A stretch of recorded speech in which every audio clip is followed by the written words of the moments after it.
ખાતામાં જમા થયા 1098 કરોડ 3.39 લાખ ખેડૂતોને ચૂકવાઈ સહાય। અત્યાર સુધીમાં 29 લાખ અરજી થઈ છે। બાકીના ખેડૂતોને પણ ઝડપથી સહાય મળશે। ઝડપથી કામગીરી કરાઈ રહી છે તેવું નિવેદન આપ્યું છે જીતુ વાઘાણીએ। 11 લાખ અરજીઓની ચકાસણી થઈ ચૂકી છે। સરકારે જાહેર કર્યું હતું 10,000 કરોડનું સહાય પેકેજ અને તે અંતર્ગત જ આ સહાયની રકમ ચૂકવવામાં આવી છે। 3.39 લાખથી વધુ નુકસાનગ્રસ્ત ખેડૂતોના ખાતામાં આશરે 1098 કરોડથી વધારાની સહાય એ ચૂકવાઈ ગઈ છે। મારા આપના ધ્યાને વિનમ્ર ભાવે મૂકવું છે કે હજી એ ફોર્મ મેળવવાનું શરૂ છે, ફોર્મ ભરવાનું શરૂ છે। જેમ ખૂબ ઝડપથી જીઆર કર્યો 7 દિવસમાં એ જ પ્રમાણે ફોર્મ ભરાય પછી સ્કૂટની થાય એ પછી આના ખાતામાં પૈસા આપવામાં આવે। આમાંથી ખૂબ મોટો સુધાર કરીને હજી શરૂ છે અને જેના ફોર્મ નુકસાનગ્રસ્ત ખેડૂતોને મળવાપાત્ર સહાય છે એને આટલી મોટી રકમ જો આપવાની હોય તો ગુજરાત રાજ્યમાં ભૂપેન્દ્રભાઈના નેતૃત્વમાં પહેલી વખત આ પ્રકારની ઝડપથી કાર્યવાહી એ કરવાનો પ્રયાસ કર્યા છે અને એમાં સફળ પણ થયા છે। હવે આગળ વાત 4 પગના આતંકની।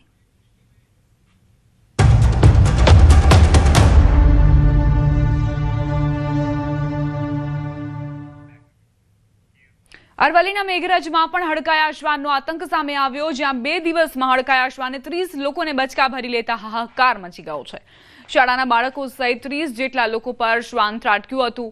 હડકાયા શ્વાને ગામને બાનમાં લીધું। શ્વાનના આતંકના કારણે લોકો ઘરની બહાર નીકળતા પણ ડરતા હતા। એકસાથે 30 લોકોને કરડી જતા ગામમાં ડરનો માહોલ છે। તમામ ઈજાગ્રસ્તોને સારવાર માટે હોસ્પિટલ ખસેડાયા। હડકાયા શ્વાનને ઝડપી પાડવા માંગ ઉઠી છે।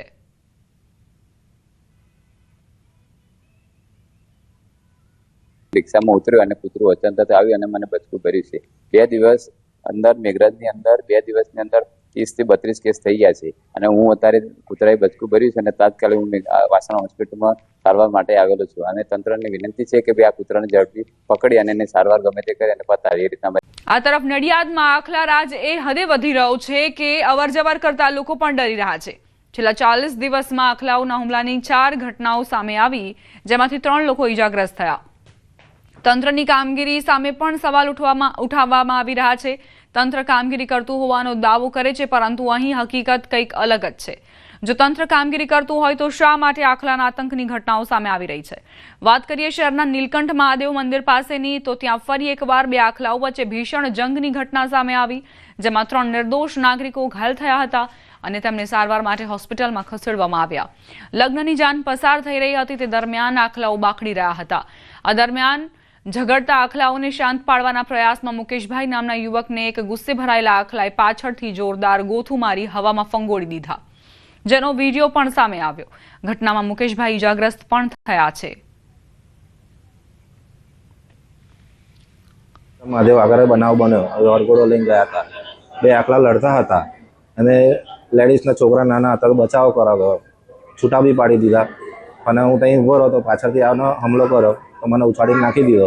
પાછળના ભાગના થાપાએ વાગેલું છે। 1-2 મહિનાનો ખાટલો ડોક્ટરે કીધો, સિવિલમાં આવ્યો છું।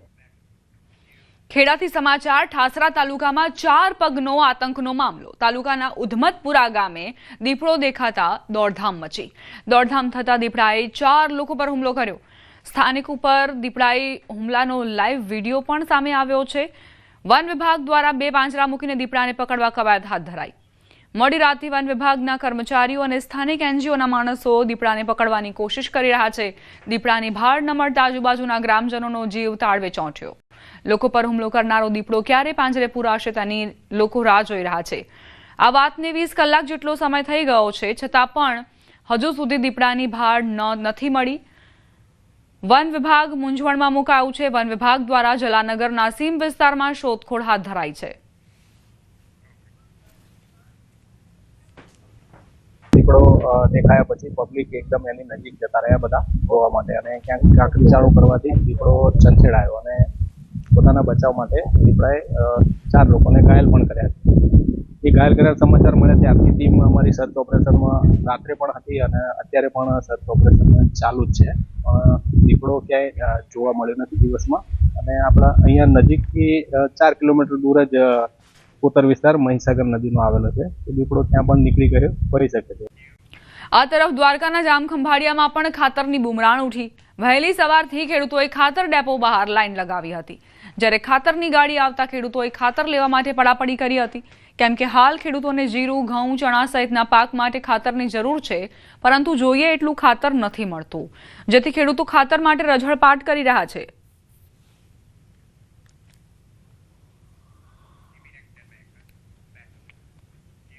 છોટાઉદેપુર જિલ્લા તેમજ તાલુકામાં ખેડૂતોને પડી રહેલી ખાતરની અછત સર્જાઈ છે. એક તરફ ખેડૂતોએ મકાઈનું વાવેતર કરી દીધું છે, યુરિયા ખાતરની માંગ વધી છે. વહેલી સવારથી ખેડૂતો લાઈન લગાવીને ઊભા છે. એવામાં જિલ્લા ખેતીવાડી અધિકારીએ જણાવ્યું કે 1-2 દિવસમાં યુરિયા ખાતરનો જથ્થો મળી જશે. છોટાઉદેપુર જિલ્લાને 8 અઠવાડિયામાં GLFC કંપની દ્વારા 827 મેટ્રિક ટન, GSFC કંપની તરફથી 800 મેટ્રિક ટન અને ઇફકો દ્વારા 1100 મેટ્રિક ટન ખાતરનો જથ્થો આપવામાં આવશે, જેમાંથી 1460 મેટ્રિક ટનનો જથ્થો છોટાઉદેપુર જિલ્લાના તમામ તાલુકામાં વિતરણ કરવામાં આવ્યો છે અને આગામી 2 દિવસમાં 1267 મેટ્રિક ટન જથ્થો મળશે.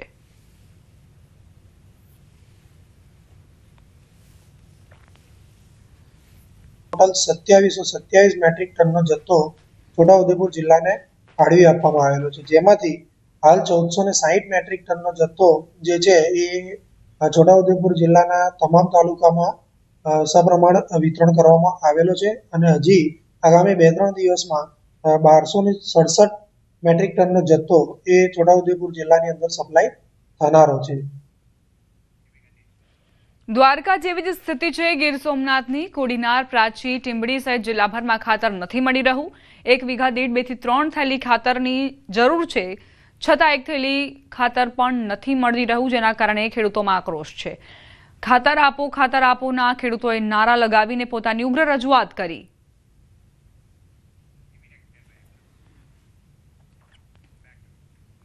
ખંભાળિયાથી સમાચાર. ખંભાળિયા ખાતે ટેકાના ભાવે મગફળી ખરીદી કેન્દ્ર બંધ કરવાની ફરજ પડી. વેરહાઉસમાં મગફળી ઉતારવા માટે જગ્યા ન હોવાના કારણે નવી આવક બંધ કરાઈ છે. કેન્દ્રના સંચાલકનું કહેવું છે કે વાંકાનેર ખાતે આવેલ વેરહાઉસમાં મગફળી ઉતારવાની જગ્યા નથી.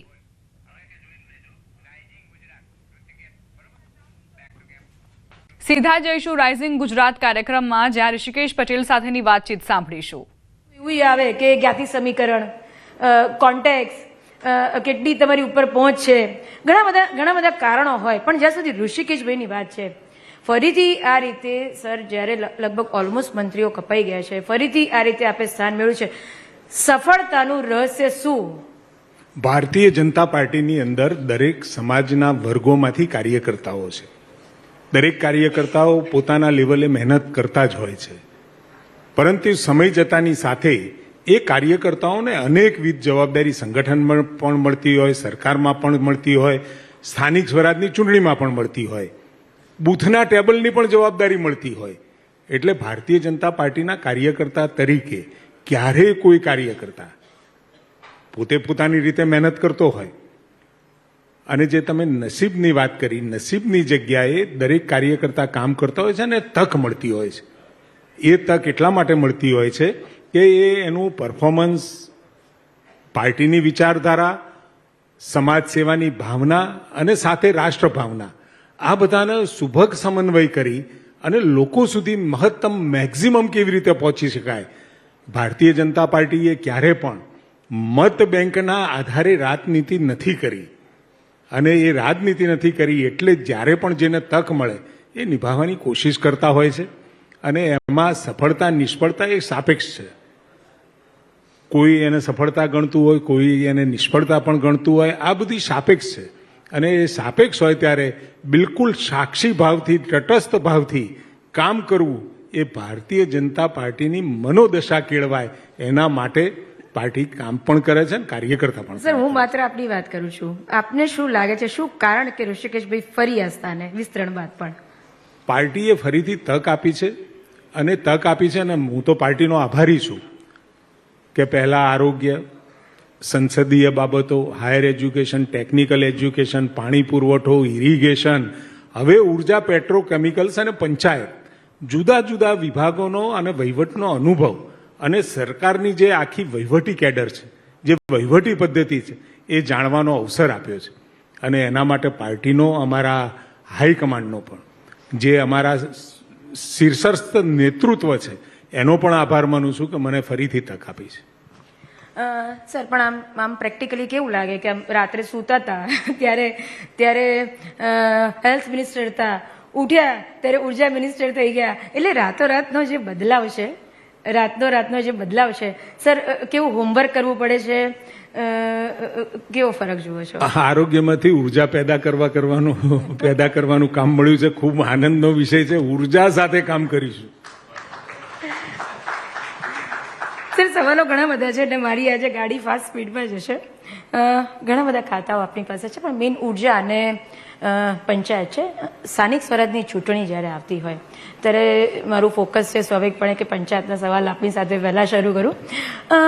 સર, સ્થાનિક સ્વરાજની ચૂંટણીને લઈને કેવા પ્રકારની તૈયારીઓ, આયોજન અને પડકારો આપને લાગે છે? બેન, 1995થી અને ખાસ કરી 2001થી અત્યાર સુધી જનતાએ સ્થાનિક સ્વરાજની ચૂંટણીઓ હોય, વિધાનસભાની, લોકસભાની, તમામ પ્રકારની ચૂંટણીઓમાં, ઇલેક્શન્સમાં ભારતીય જનતા પાર્ટી ઉપર વિશ્વાસ મૂક્યો છે અને આદરણીય નરેન્દ્રભાઈના નેતૃત્વમાં વિશ્વાસ મૂક્યો છે. આખા દેશે જોયું છે અને ગુજરાતે પણ એને અનુભવ્યું છે. અને અનુભવવાના કારણે જે રોડ મેપની વાત કરતા હો, તો રોડ મેપ તો ઓટોમેટિક બનતો જતો હોય છે. આજે કદાચ 10 કામ કર્યા છે, 5 બાકી છે, તો આવતા સમયમાં 5 થાય, વળી નવા કામો. અને ડેવલપમેન્ટ એ સતત ચાલતી પ્રક્રિયા છે. એક સાથે આટલા બધા વિષયો છે અને બધા એક સાથે પૂરા થઈ જાય એવું ન બને, પરંતુ સતત ચાલતો જે આ રોડ મેપ છે, એ રોડ મેપ ઉપર ચાલતા એ સ્વાભાવિક પ્રક્રિયા. અમારા માટે ઇલેક્શન છે, અમારા હર્ષભાઈએ કહ્યું, અમારા માટે ટુરિઝમ નથી, એક નિરંતર પ્રવાસ છે. એટલે સર, આપને એવું લાગે છે કે વિકાસની રાજનીતિથી આપને ગામડાઓના લોકો વોટ આપશે, એવું લાગે છે આપને, કે જ્ઞાતિ સમીકરણ? વિકાસના નામે મત તો ચોક્કસ મળે, કારણ કે જ્યારે જઈએ, કોઈ પણ ગામમાં જાઓ, કોઈ પણ નગરપાલિકામાં જાઓ, અર્બન વિસ્તારમાં જાઓ કે ગ્રામીણ વિસ્તારમાં જાઓ, એટલે એમની જે બેઝિક નેસેસિટી અને જરૂરિયાતો પૂરી કરવાનું કામ. તમે નગરપાલિકામાં જાઓ તો નળ, ગટર, રોડ, પાણી, વીજળીની પૂરતી સુવિધાઓ, આ બધું મળતું હોય. અને કોઈ પણ ઇઝ ઓફ લિવિંગની જે આપણે વાત કરીએ છીએ, જીવન જીવવા માટે નાનામાં નાની વસ્તુની ક્યાંય કમી કોઈ પણ પ્રકારના, ગામડામાં વસ્તુ હોય કે શહેરમાં વસ્તુ વ્યક્તિ હોય, એને ન પડે. એટલે સ્વાભાવિક છે ક્યાંય એન્ટી ઇન્કમ્બન્સી ઊભું કરવાનું ખૂબ પ્રયત્ન કરે છે, પરંતુ ક્યારેય સફળ થયા નથી. ને જ્યારે પણ ઇલેક્શન આવે એટલે એવા મુદ્દાઓ લઈને આવે છે કે જે બુમરેંગ થઈને એમની સામે જ ફેંકાતા હોય છે. કયા મુદ્દો આપને લાગે છે બુમરેંગ થયા? બધા જ મુદ્દા અત્યાર સુધીમાં, તમે 2001થી અત્યાર સુધીમાં જુદા જુદા મુદ્દાઓ સોનિયાજી લઈને આવ્યા, રાહુલજી લઈને આવ્યા, અહીંયા સ્થાનિક જે કોંગ્રેસ છે એ પણ જુદા જુદા મુદ્દા, 2012માં ઘરનું ઘર, કેટલા મુદ્દાઓ તમને ગણાવું તો આમ એવા મુદ્દાઓ લઈને આવે કે મુદ્દાઓ ઓલરેડી એના ઉપર સરકાર વર્કિંગ કરતી હોય અને ત્યાં સુધી પહોંચી ગઈ હોય એવા મુદ્દાઓ લઈને આવે કે જે પ્રજાના ગળે ના ઉતરે. અને એના કારણે ક્યારેય એમને સફળતા મળી નથી. અને કોઈ પણ આપત્તિકાળ હોય, કોવિડ ગણો કે રાહત, કોઈ થંડરસ્ટોર્મ કે કોઈ પણ પ્રકારનો વિષય આવે તો ભારતીય જનતા પાર્ટીના કાર્યકર્તાના લોહીની અંદર, એના ડીએનએમાં જ છે સેવા કરવાનું કામ. કોવિડમાં તમે જોયું હશે કે દરેક જગ્યાએ જ્યારે મુશ્કેલીના આફતનો સમય હતો એ વખતે તમને ભારતીય જનતા પાર્ટીનો કાર્યકર્તા જ દેખાય. હમણાં જે વિમાન દુર્ઘટના થઈ ત્યાં પણ સેવા ભાવના સાથે જો કોઈ ઉમટી પડ્યા હોય તો ભારતીય જનતા પાર્ટીના કાર્યકર્તાઓ અને રાષ્ટ્રીય સ્વયં સંઘના કાર્યકર્તાઓ કેવી કપરી પરિસ્થિતિમાં એ લોકો કામ કરે છે. મોરબીની હોનારત, કચ્છનો ભૂકંપ, કોવિડ કાળ, છેલ્લે તો આપણે આ અમદાવાદ ખાતેથી ન બને એવી ઘટના બની ગઈ, પ્લેન ક્રેશ, એમાં પણ આ ભારતીય જનતા પાર્ટીના કાર્યકર્તાઓ અને એ છેક પ્રજા સુધી, પ્રજાના સીધે સીધા સંપર્કમાં એ લોકો રહેતા હોય છે અને એ જ સફળતાનું મોટું કારણ છે. આપની વાત સાચી છે. પ્લેન ક્રેશ વખતે તો ઘણા માનવતાના ઉદાહરણ જોયા. ખાલી ભાજપના કાર્યકર્તાઓની વાત હતી, આમ આદમી પણ લગભગ બધા સાથે રહ્યા. સર, સૌથી વધારે રસ કોઈને હોય તો ભરતીમાં, સૌથી વધારે કોઈને રસ હોય તો ભરતી રોજગારી ભરતીની જ્યાં સુધી વાત છે, પંચાયતમાં મારું ધ્યાન છે ત્યાં સુધી સેવા વર્ગ 3ની ટેકનિકલ ભરતીઓ બાકી છે. અને અંદાજિત કેટલા ઉમેદવારો આપ લેવા માંગો છો અને અંદાજિત આંકડા શું, ભરતી ક્યારે બહાર પાડશો? સેવા વર્ગ અને ટેકનિકલ વર્ગ પંચાયતની અંદર વર્ગ 3-4ની જે ભરતી કરવાની છે, એમાં એ ભરતી માટેનું ટાઈમ ટેબલ ને એ બધું પંચાયત પસંદગી સેવા મંડળમાં અને જે ગૌણમાંથી પસંદ કરવાનો હોય તો ત્યાં આગળ આપણે મોકલી દીધેલું છે. ને આશરે 7500 થી 7600 બંને સેવા વર્ગ અને ટેકનિકલ વર્ગ એ બંનેમાંથી 7500 થી 7600 લોકોની ભરતીઓ આપણે ટૂંક સમયમાં કરવા જઈ રહ્યા છીએ. પણ તોય સર, મહિનો, 2 મહિના, 6 મહિના એ આપ્યું છે એટલે એના ટાઈમ શેડ્યુલમાં જે રીતે આવે એ પ્રમાણે એની પરીક્ષાઓ, યોગ્ય ઉમેદવારોની પસંદગી, એના સર્ટિફિકેટોના વેરિફિકેશન ને વેરિફિકેશન પછી એમની નિમણૂકો મળતી હોય. હમણાં જ આદરણીય ભૂપેન્દ્રભાઈ પટેલ સાહેબે ખૂબ મોટા પ્રમાણમાં જે ભરતી થઈ એ ભરતીના પ્રમાણ ઓર્ડર પણ એમને ઇસ્યુ કર્યા. સર, 7500નો આંકડો એટલે ઘણો મોટો છે. એટલે તબક્કાવાર ભરતી થશે કે જેમ આપણે કીધું કે એક્ઝામ લેશે, કેલેન્ડર બહાર પડશે, એટલે એવું કે 2 મહિના પછી પછી ફરી એવું કટકે થશે કે તે થશે? ટૂંક સમયમાં આ ભરતીઓ પૂરી થશે. સ્પીડઅપ કરવાનું આદરણીય ભૂપેન્દ્રભાઈએ કહી દીધું છે. અને કોઈ પણ ખાલી જગ્યાઓ કોઈ પણ વિભાગની હોય તો એ ઝડપથી કેવી રીતે પૂરી થાય, અને મિકેનિઝમ જો પણ કોઈ સ્લો લાગતું હોય તો એને ઝડપી બનાવી ઝડપી ભરતી કરવાની ભૂપેન્દ્રભાઈએ સૂચના પણ આપી છે. ને એ પ્રમાણે સરકારી વહીવટી તંત્ર પણ કામે લાગ્યું છે. સર, જ્યાં સુધી પંચાયતની વાત છે, જિલ્લા પંચાયત ભવનો છે, તાલુકા પંચાયત ભવનો છે, ઘણી બધી જગ્યાએ એવું છે કે જર્જરિત હાલતમાં છે, ક્યાંક તો ભવન કહેવા જેવા જ નથી. એના માટે શું? લગભગ 4 જેવી જિલ્લા પંચાયત અને 35 જેવી તાલુકા પંચાયતો અને ગ્રામ પંચાયતો, આ તમામે તમામ પોતે પોતાના ભવનમાં બેસી શકે. ગ્રામ પંચાયત હોય, તાલુકા પંચાયત ને જિલ્લા પંચાયત, એના માટેનું બજેટનું એલોકેશન, નાણાકીય ફાળવણી એ આપણે સંપૂર્ણ કરી 100% સેચ્યુરેશન ઉપર. તાલુકા પંચાયતના પણ મકાન બને, જિલ્લા પંચાયતના મકાન બને, અને સાથે ગ્રામ પંચાયત પણ કોઈ એક પણ ખખડધજ ના રહે. 4000 જેટલી ગ્રામ પંચાયતોનું આયોજન અને નાણાંની ફાળવણી કરી ચૂક્યા છીએ.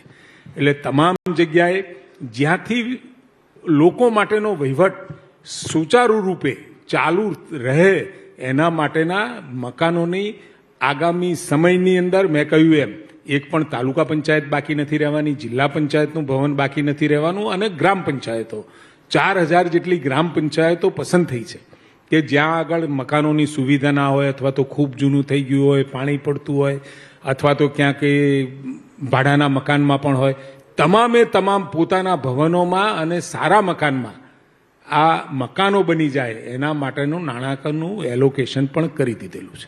પણ સર, કેમ સ્થાનિક સ્વરાજની ચૂંટણી આવી ત્યારે જ યાદ આવ્યું આવું બધું કરવાનું? સરકારની એક ચોક્કસ વહીવટી પ્રક્રિયા હોય છે. એટલે તમને લાગતું હશે કે આ ચૂંટણી આવે એટલે થયું, પરંતુ એ પ્રક્રિયા લગભગ 1.5 વર્ષ પહેલા, 2 વર્ષ પહેલા ચાલુ થઈ અને અત્યારે અંતિમ તબક્કામાં છે. હવે ટૂંક સમયમાં ગ્રામ પંચાયત, તાલુકા પંચાયત અને જિલ્લા પંચાયત આ